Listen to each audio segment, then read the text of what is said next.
بہت سارے نشے لوگوں کو لگے ہوئے ہوتے ہیں. ہر آدمی کوئی نہ کوئی نشہ کرتا ہے. کوئی دولت کا کرتا ہے, کوئی شہرت کا کرتا ہے, کوئی اپنی تعریف کا نشہ کرتا ہے. دو چار لوگوں سے تعریف سن کے مطمئن ہو جاتا ہے. ناراض تو نہیں ہو گیا اس جملے سے؟ آپ کرتے ہیں لوگ دولت کا نشہ بھی. یہ جب نقصان ہوتا ہے تو بندے بیمار نہیں ہو جاتے؟ پیسے ڈوب جاتے ہیں تو لوگ بیمار نہیں ہو جاتے؟ تو اس کا مطلب یہ ہوتا ہے کہ نشہ ٹوٹ گیا ہے. بہک ہوئے ہیں نا تھوڑے سے تو کانپتے ہیں, تڑپتے ہیں, پریشان. نشہ ہی اسی طرح ہی کرتا ہے نا, نہیں ملتا تو پریشان ہوتا ہے. یہ سارے نشے ہیں, مختلف قسم کا نشہ. ہم مانتے نہیں اس بات کو, تسلیم نہیں کرتے, کیونکہ تسلیم کرنا بڑا مشکل کام ہے. اس کے لیے تو بڑی ساری چیزیں جو ہیں وہ دبوچ کے اور بڑی سارے رستے پھلانگ کے آنا پڑتا ہے, تو بڑا مشکل ہے ماننا, ورنہ کرتے ہیں ہم. ہمارا مزاج ہے. یہ گھومنے پھرنے کا, دنیا دیکھنے کا بھی ایک نشہ ہے. یہ بہت ساری باتیں کرنے کا بھی ایک نشہ ہے. گپ شپ کا بھی ایک نشہ ہے. دو چار لوگوں کی جب تک پگڑیاں نہ کھول لیں, بعض لوگوں کو نیند نہیں آتی. یہ غیبت کا, چغلی کا, بددیانتی کا, یہ بھی ایک نشہ ہے. اس پر ملا رومی رحمۃ اللہ نے بڑا کلام لکھا ہے. وہ کہتے ہیں مانگ کے کھانے کا بھی نشہ ہے. مانگ کے کھانے کا بھی نشہ ہے. وہ کہتے ہیں کہ ایک بھیک مانگنے والی خاتون تھی, تو بادشاہ کے پاس بھیک مانگنے آئی, تو بادشاہ کو پسند آ گئی, اس نے شادی کر لی. اب اس کو عادت تھی بھیک مانگ کے کھانے کی, تو وہ کنیزوں سے کہا کرتی تھی کہ فٹافٹ نہ روٹی لے کے آیا کرو, میں 2-3 دفعہ مانگوں تو پھر لایا کرو. کیونکہ ایک نشہ ہے نا, تو میں مانگوں 2-4 دفعہ تو پھر. تو انسان بہت سارے نشے کرتا ہے, یہ مانتا نہیں. یہ موبائل, یہ فیس بک, یہ سارے نشے ہی ہیں. اپنی فوٹو لگا لینا, سارا دن اسی کو دیکھتے رہنا. اور بڑے بڑے سیانے بندے جو وزادار ہیں, بڑے وزادار لوگ ہیں, لیکن وہ بھی سنجیدگی کے قائل نہیں, اس طرح کے نشوں کا شکار ہیں. یہ سارے نشے ہیں جو ہم نے پال لیے. ہمارے صوفیاء, ہمارے بزرگ فرماتے ہیں کہ تم اس طرح کرو, اگر سارے نشوں سے بچنا چاہتے ہو تو سجدے کا نشہ شروع کرو. سجدے کا نشہ شروع کرو. یہ نا اقبال کہتے ہیں, عطار ہو, رومی ہو, رازی. آپ بات کو سمجھیں. عطار ہو, رومی ہو, رازی ہو, غزالی ہو, کچھ ہاتھ نہیں آتا بے آہ سحر گاہی. کہتے بہت بڑا صوفی ہو جیسے فرید الدین عطار تھے, بہت بڑا تصوف کا امام ہو جیسے امام غزالی تھے, بہت بڑا تفسیر کا استاد ہو جیسے امام رازی ہو. عطار ہو, رومی ہو, رازی ہو, غزالی ہو, پر کچھ ہاتھ نہیں آتا بے آہ سحر گاہی. اگر سویرے اٹھ کے روتا نہیں نا اللہ کی بارگاہ میں, اگر تہجد نہیں نہ پڑھتا, تو کچھ ہاتھ نہیں آتا بے آہ سحر گاہی. پھر اس کو کوئی چیز نصیب. میری بات کی سمجھ آ رہی ہے آپ حضرات؟ جب تک آپ سویرے نہیں اٹھتے, آپ اللہ اللہ نہیں کرتے, آپ کو نوافل کا چسکا نہیں, عبادت کا مزہ نہیں. فرمایا میری عبادت کرو, یہ شوق پیدا کرو, میں نے تمہیں پیدا کیا ہے. ہم لوگوں کے نشے, مختلف نشے, بڑا عجیب رنگ ہے. محفل کی صدارت کرنے والے بڑے پیر صاحب, بڑے القابات, بیچ میں سے بندہ تلاش کرنے سے بھی نہیں مل رہا, اتنے بڑے لقب ہیں اس کے. لیکن وہ ساج سنور کے 2.5 گھنٹے بیٹھا رہا محفل میں, اور نماز کا وقت آیا تو اس نے مختصر سی پڑھی, وہ نکل گیا. ہلکے سے سجدے کیے. اتنا بڑا عشق رسول نعت کا, ہو کیا بات ہے.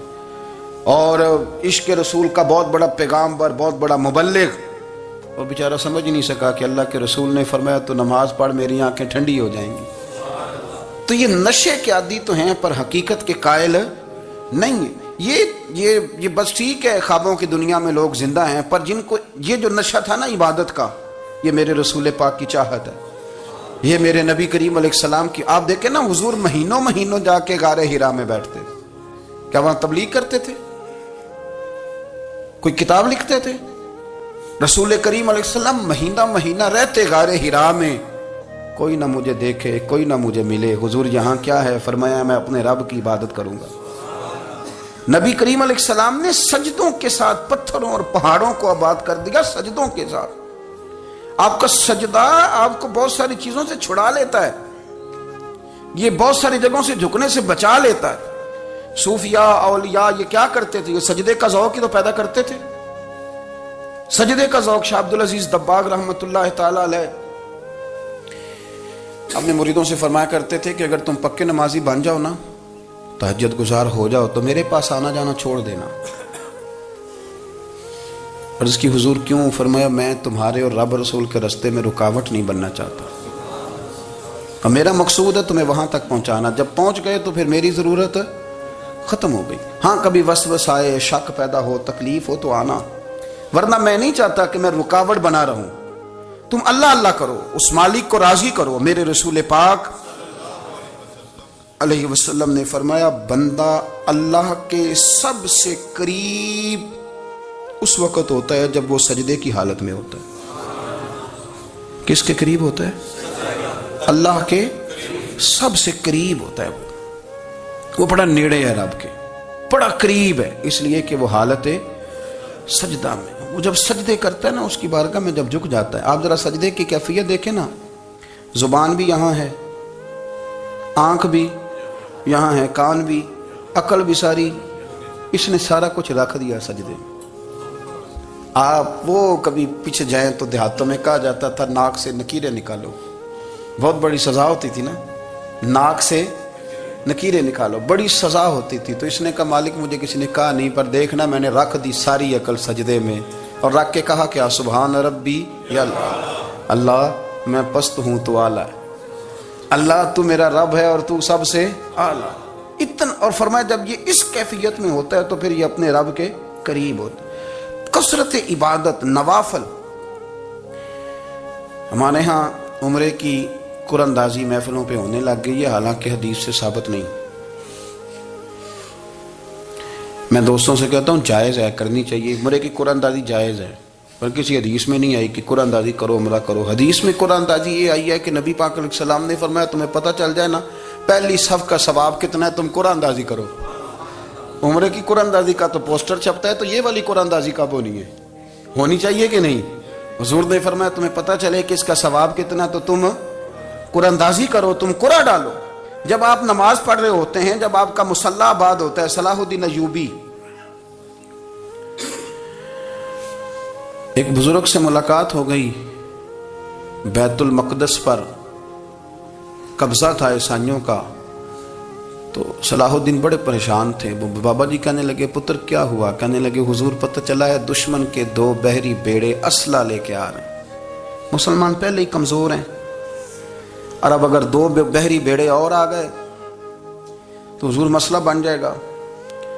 تو میں پریشان ہوں کہ کس طرح یہ کم مسئلے والی ہماری فوج ہے کیسے مقابلہ کرے گی۔ تو بابا جی کہنے لگے پتر اس طرح کرنا، آج رات تو بھی دعا کرنا اور میں بھی کروں گا، تو بھی دعا کرنا، آپ ناراض نہ ہونا، ہم تو پیروں والے ہیں، ہم تو پیروں کے نوکر غلام ہیں، ہمارا تو گزارا ہی نہیں، ہمیں تو ملتا ہے سارا کچھ وہاں سے۔ پر میرا سوال یہ ہے کہ تعویذ لینے جاتے ہو نفل کیوں نہیں پڑھتے؟ رات اللہ اللہ کیوں نہیں کرتے؟ یہ بھی تو ہمارے بزرگوں کا ہی طریقہ ہے، انہوں نے تو ہمیں سکھایا ہے۔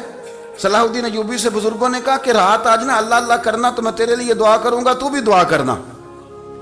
تو بندہ جب دکھی ہوتا ہے تو سجدہ کرتا ہے، تو پھر ہی تو مصلی بھیگ جاتا ہے، پھر ہی تو مزہ آتا ہے۔ سکھی بندہ تو کعبے جا کے نہیں روتا، دکھی تھے، تکلیف تھی، تو سر رکھا سجدے میں تو تڑپ گئے۔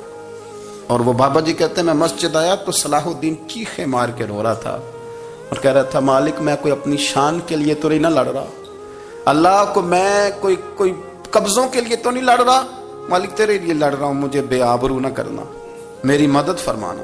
کہتے ہیں میں آیا تھا کہ مسجد میں دعا کروں گا، پر صلاح الدین ایوبی کو روتے دیکھا تو میں لوٹ گیا۔ تو سویرے صلاح الدین ملے تو بڑے خوش تھے۔ میں نے کہا پتر کیا ہوا؟ کہنے لگے حضور وہ بحری بیڑے 2 آ رہے تھے نا اسلحہ لے کے، دونوں ڈوب گئے پانی میں ڈوب گئے۔ تو بابا جی کہنے لگے صلاح الدین وہ پانی میں نہیں ڈوبے، وہ تیرے آنسوؤں میں ڈوب گئے، وہ غرق ہو گئے، وہ جو تو نے مصلی بات کیا تو وہ تیرے آنسوؤں میں ڈوب گئے، وہ غرق ہو گئے، وہ تباہ، اتنے قیمتی تھے تیرے آنسو کے بہا لے گئے دشمن کے بحری بیڑوں کو۔ میرے بھائی ٹھیک ہو گیا جی، میرے عزیز سمجھ لیں اس بات کو ہمیشہ کے لیے، اور اس پر غور کر لیں اچھے طریقے سے کہ میرے رسول کریم سید عالم صلی اللہ علیہ وسلم نے نا ہماری توجہ دلائی، حضور نے ہمیں بتلایا، ہمارا ذوق بڑھایا عبادت کی طرف۔ ایک صحابی تھے حضرت ابو فاطمہ رضی اللہ تعالیٰ عنہ، یہ ترمذی شریف کی حدیث ہے۔ نبی پاک علیہ السلام نے فرمایا ابو فاطمہ قیامت کے دن مجھ سے جلدی ملنا چاہتے ہو کہ دیر کے ساتھ؟ تو کہنے لگے حضور کون ہوگا جو دیر سے ملنا چاہے گا؟ ہم نے تو جان دے دی وعدہ دیدار پر. اعلیٰ حضرت فرماتے ہیں جان دے دی وعدہ اور نقد اپنا دام ہو ہی جائے گا. مجھے لگتا ہے کہ یہ سودا نقد و نقد ہو جانا ہے، چونکہ ہم نے جان دے دی وعدہ دیدار پر. آپ نے وعدہ کیا تھا کہ مریں گے تو پھر زیارت ہوگی، تو مر گئے ہم زیارت کی خاطر. جان دے دی وعدہ دیدار پر تو نقد اپنا دام ہو ہی جائے گا. اے رضا ہر کام کا ایک وقت ہے، دل کو بھی آرام ہو ہی جائے گا. تو حضرت ابو فاطمہ رضی اللہ تعالیٰ عنہ سے نبی پاک صلی اللہ علیہ وسلم نے فرمایا جلدی ملنا چاہتے ہو کہ دیر سے؟ عرض کی حضور فٹافٹ ملنا ہے، میں نے قیامت کے دن آپ سے جلدی ملنا ہے. تو نبی پاک علیہ السلام نے فرمایا پھر اس طرح کرنا، دنیا میں رہ کے سجدے زیادہ کرنا، پھر سجدے زیادہ کرنا، قیامت میں ملاقات جلدی ہو جائے گی، قرب ملے گا تمہیں. اپنے بچوں کے اندر دیکھیں نا، ہم شوق پیدا کرتے ہیں، ہمیں صحیح لفظ نہیں بولنے آتے پر ہم بچوں میں شوق پیدا کرتے ہیں کہ پتر ڈاکٹر بن جائے گا تو بڑا نفع کرے گا، تو لوگوں کی خدمت کرے گا، ملک و ملت کی خدمت کرے گا، تیرے ابا کا نام روشن ہوگا، تیرے دادا کی تعریفیں ہوں گی. ہم یہ ذوق پیدا کرتے ہیں. ہم اپنے نوجوانوں کے اندر یہ فکر پیدا کرتے ہیں، انہیں ہم سمجھاتے ہیں کہ میاں جب تم پڑھو گے، محنت کرو گے تو فلاں آدمی کی طرح تمہارا نام ہوگا. یہ جتنا ذوق ہم بچوں کے اندر ان چیزوں کا پیدا کرتے، ہمیں حکم ہے کسی طرح ہم ذوق پیدا کریں کہ پتر نماز پڑھے گا تو اللہ راضی ہو جائے گا، تو سجدہ کرے گا. دیکھیں نا میرے رسول کریم علیہ السلام نے فرمایا 7 سال کے بچے کو مسجد لے کے جاؤ، یعنی اسے شوق دلاؤ، اس کے اندر یہ خاصیت پیدا کرو کہ اس کا دل کرے مسجد میں جانے کا، اس کے اندر یہ خصوصیات لاؤ کہ وہ ہمارے ہاں نا ہر چیز کو پروموٹ کیا جا رہا ہے، ہر چیز کو یعنی سر سنگیت سکھانے کے لیے اکیڈمیاں بن گئی ہیں، ہر شے پروموٹ ہو رہی ہے. عبادت کا جذبہ کم ہوتا جا رہا ہے، اللہ کا ذوق ہمارے اندر نہیں رہا. اور اتنا مشکل ہم نے اپنے لیے بنا لیا ہے کہ وہ بندہ جو بڑی زبردست مذہبی گفتگو کر رہا تھا اور تگڑی بات کر رہا تھا، کیا بات ہے، لیکن نماز کے بارے میں کمزوری دکھا جاتا ہے.